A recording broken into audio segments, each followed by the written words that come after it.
So it's definitely not a secret that Marvel Rivals has just been absolutely dominating the market as of the last month, but it's also not a secret that Marvel really hasn't been in the conversation like that for a long time. And I wanted to take a moment to just kind of analyze everything that's going on surrounding this game and just compare some trends with you guys and see if you're picking up what I'm picking up, because I really feel like Marvel Rivals has just renewed life into the franchise that has been missing for a very, very long time. I mean, since Endgame. Now, we're a ways out before we can get back into Endgame, but I think Marvel Rivals is doing a great job in setting a foundation that Marvel can just run on, that they can keep building on, and we can get this renewed interest that'll allow us to get some enthusiasm into new projects that'll maybe and excite them to do a little better with some of the production that we have, explore some different alternatives. We already had this with the What If series, which has had its own share of discourse, but Marvel Rivals is once again a fresh universe, or more accurately depicted, a fresh accumulation of universes into one time stream. And we have all these different stories that are happening, and it's just an amazing feeling that this game has provided. I'll tell you this, I've been playing this game since the moment it dropped, and the first thing I said to myself was, wow, I haven't felt like this since I played Smash Bros. Melee. Of all things, Smash Bros. Melee. I know Overwatch has been around for a long time. I know that there have been other hero shooters, but something about Marvel Rivals makes me feel invested, and it's probably because it's full of characters that we already know, that already have lore established in so many different ways.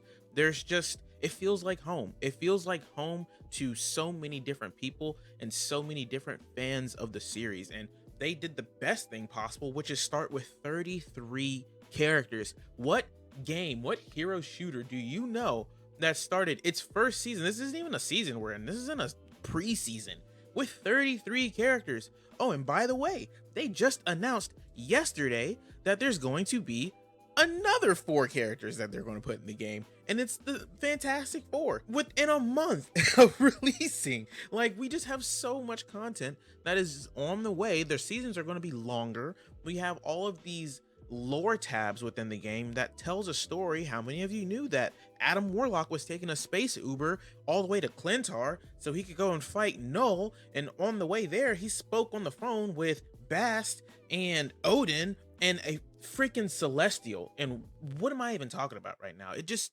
sounds cool just talking about it, but there's so many things that's going on in the background, and the missions are well integrated with the lore as well. When you're on Clintar and you are transporting the package across the field, there is certain interactions going on between characters as to why you are doing that. Same thing with Spider Island and why you're trying to get the spider bot over across Tokyo, and you have one side defending and one side against it. There is actual lore as to why these characters are here, and it may be a bit of a mashup, of course, to make it all make sense, but it's a fun ride along the way. I can guarantee you that, at least for me it is. The other thing about this game is that whenever you're looking at some of the skins will even tell you what comic they came from if they are inspired by the comics. It's going to have right in the bottom what issue and the name of the comic, so you can go on your own, do your research, and figure those things out. The first thing that made me do that was Black Panther's costume. When I put on the Red Panther suit, I didn't know that he had to make a suit completely out of alchemy so he could fight Doctor Doom, and it's by far his strongest suit that he's ever had. And I am a extreme Black Panther fan. I just am not well versed in comic lore. So that's another just kind of building stone or a stepping stone that Marvel Rivals has provided to basically a new audience and an old audience that may have just fallen out of love with everything and wanted to find some kind of foothold to get back into it. They just didn't know where to start. All the while that you're playing the game, there's characters having interactions with each other that you cannot miss because they just automatically happen, and it's not even always your character. Sometimes it's 2 other people on the team that pick just specific characters, and the content that they are talking about and the context of the things they're talking about is in related as to what's happening in the current seasons. Once again, this may all be an Overwatch thing that has been happening for a long time, but I didn't play Overwatch. Why? Because it didn't draw my attention. Because it was another world for me to learn and another series of lore for me to read when I was already knee deep in Destiny whenever that came out. I didn't have the space for all of that, but everybody knows a little something about Marvel. And really, I think Marvel Rivals has put the actual hero back in hero shooter. Now, of course, I didn't want to make this video with just me talking about my own emotions and experiences and what I think is going on. I did a little bit of armchair sleuthing on the internet to figure this stuff out for you guys. So I popped on over to Google Trends here. If you check out the graph that we have going on with the interest over time for both Marvel Comics and for Marvel Entertainment, you can see that they're both basically the same. You have this little high point that we had at the beginning, or at least towards the end of 2023 going into 2024, and things are just going down and down and down and down. And then all of a sudden we have a peak of interest that happened around July 28th and August 3rd of 2024. And then we go down and down and down. And then Marvel Rivals comes out here in December, the top half of December. We're starting to see that uptrend. It starts to bottom out a little bit of a plateau, but I bet you as we have more things on the horizon, this is just going to continue to go up. Also, did I mention that Marvel Rivals had 10 million players within its first 3 days and then 20 million within the next 2 weeks? And on top of that, at the time of the recording of this video, it has a Steam player count of 394,000 players with a Twitch viewership of 125,000 viewers. Just for comparison's sake, Overwatch right now has 21,000 players with an all-time peak within the last almost 2 years, 75,000 players. And then to add insult to injury, 12,000 viewers on Twitch. So yeah, it's safe to say that there is a very deep interest in Marvel Rivals and that it's doing a great job in producing not only a new story for us to enjoy from Marvel, but giving us interest and reason to be interested in some of the past works of Marvel. And I still haven't even talked about the game itself.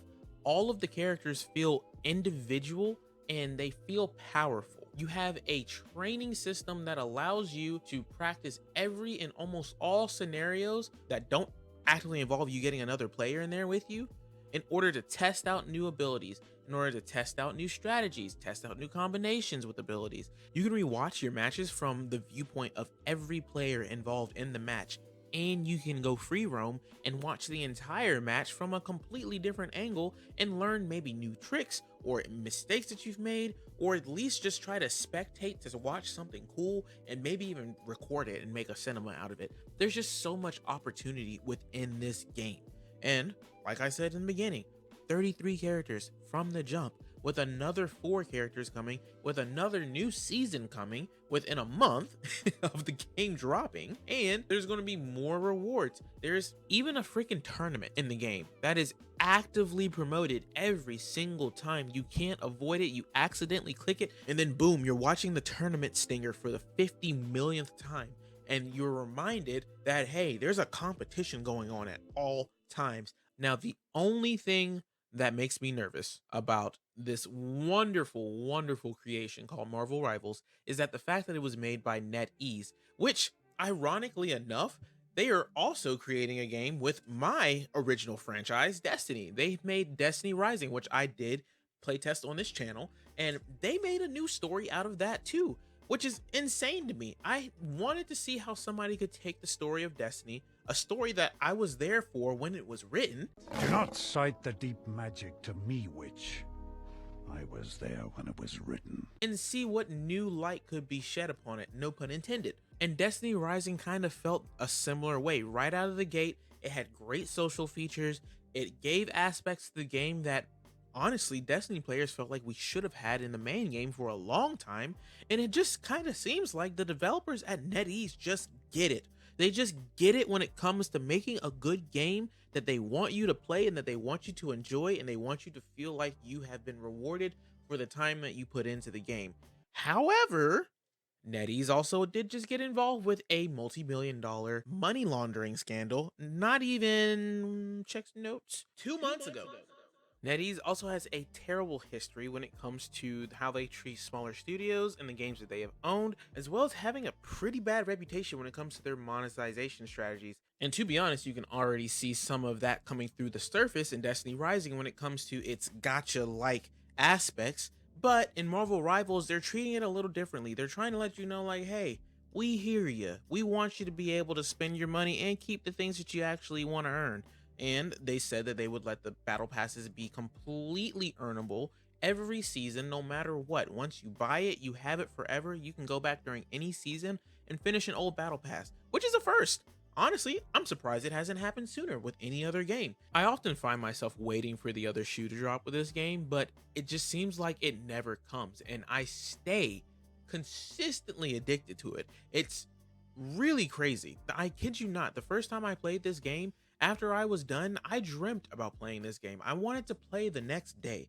I wanted to play every day since. I want to play the game right now as I'm recording this video. Marvel Rivals just scratches that itch for me. It makes me feel competitive. It makes me feel whimsical. It makes me feel like I am just a kid with a bunch of action figures, smashing them against each other to see who would win. At the end of the day, Marvel Rivals does a lot of things right. It encourages the sense of competitiveness. It encourages people to want to strive to get better and provides them with the tools to do so adequately. It fosters social communication in one way or another. If you don't want to talk on the mic, you can type in chat. And if you don't want to type in chat, you can ping. And if you don't want to ping, you could just be one of those players that makes very rude emotes at your local dagger.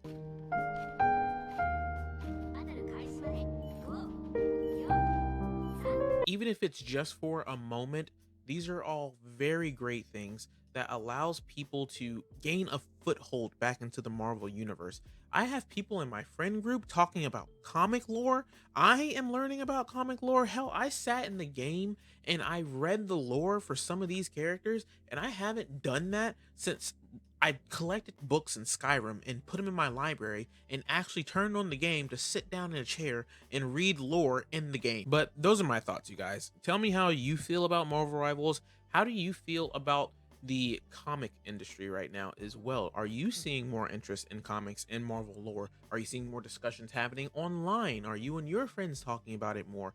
Do you think Marvel Rivals will last with this kind of momentum?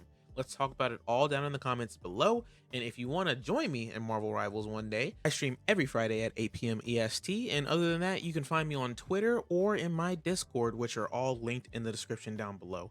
I thank you for your viewership, and I appreciate the time that you spent with me today. I hope you have a wonderful rest of your day, and I'll catch you in the next one. Peace.